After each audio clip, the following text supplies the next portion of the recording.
এই প্রশ্ন ভীষণভাবে পরীক্ষায় আসে, মানে কোন দিন বের করতে হবে। দেখো কোশ্চেনটি বলেছে আজকে যদি সোমবার হয় তাহলে 29 দিন পর কি বার হবে, মানে 29 দিন পর কি বার হবে সে মানে সেটা জানতে চেয়েছে। আচ্ছা চলো করা যাক।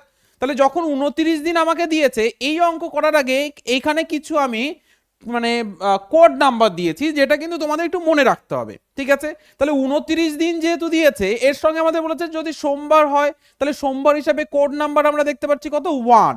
তাহলে এই ওয়ানটাকে এর সঙ্গে অ্যাড করে দাও, কত হয়ে গেল 30, 30। এবার কথা হচ্ছে এই 30কে আমাদের এবার ভাগ করতে হবে 7 দিয়ে। তো 7 দিয়ে ভাগ করো, কত আসবে? 5 7 35। দেন 5 7 যদি 35 হয়, 4 7 কত, 28। 28 আমরা করে দিলাম। এবার কথা হচ্ছে আমাদের 2 আসছে অবশিষ্ট। এবার কাজ হচ্ছে এই অবশিষ্টের কাজ। তাহলে অবশিষ্ট যেটা আছে 2, এটাকে দেখতে হবে কোন কোড নাম্বারের মধ্যে আসছে। দেখতে পাচ্ছি আমরা মঙ্গলবারের মধ্যে আসছে। তাহলে সোমবারটা কি হবে? সোমবারটা হয়ে যাবে আজকে থেকে 29 দিন পর, মানে আজকে যদি সোমবার হয় তাহলে 29 দিন পর হয়ে যাবে মঙ্গলবার। এটা রাইট অ্যান্সার। তাহলে আশা করি বুঝতে পেরেছো। এবার কথা হচ্ছে যারা বুঝতে পেরেছো তাদের জন্য একটা কোশ্চেন আছে। এই প্রশ্নটা তোমরা করে কমেন্ট সেকশনে উত্তর দেবে যে আজকে যদি বুধবার হয় তাহলে 51 দিন পরে কি বার হবে।